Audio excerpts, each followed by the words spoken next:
Hello and welcome back to FT Business School.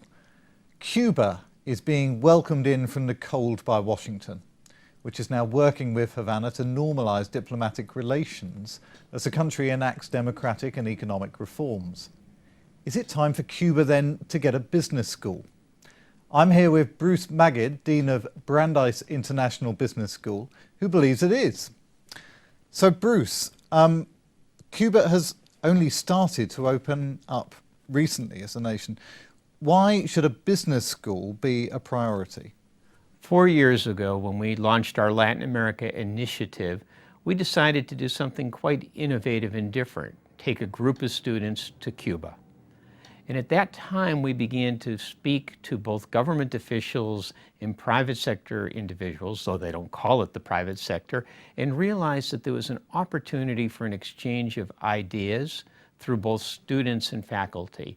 And so we think that business schools have a real role to play in beginning to, if you will, educate both sides in terms of business and commercial opportunities.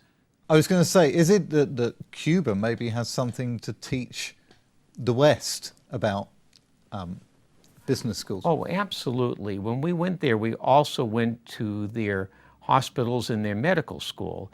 And Cuba has a very interesting healthcare model and system. So there's actually quite a lot to learn looking at both sides and seeking a model that both results in economic growth and a better distribution of income. You see Cuba as part of a wider opportunity in Central and South America. Why is that continent one to focus on?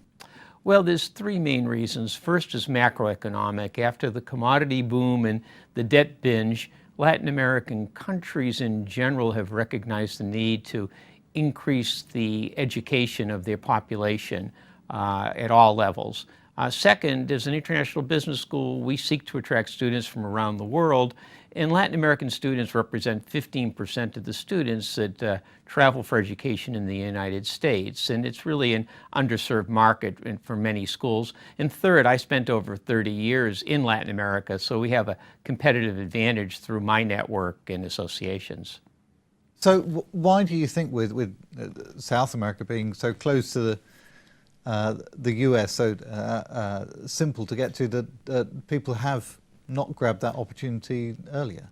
Well, I think that there's always been this benign neglect, starting with the United States government down to higher education. And there's been the allure of going to China and India, where there's a lot more students. And so people tend to follow the flock. And we're already identifying wonderful opportunities in countries such as Colombia and Brazil, and now actually even the Dominican Republic, that have been overlooked by a number of business schools.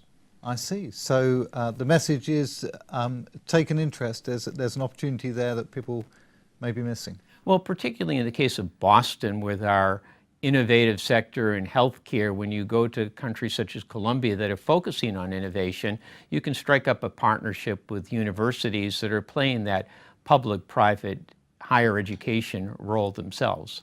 Thank you, Bruce. Keep up to date with business school news and analysis. Go to ft.com/business education.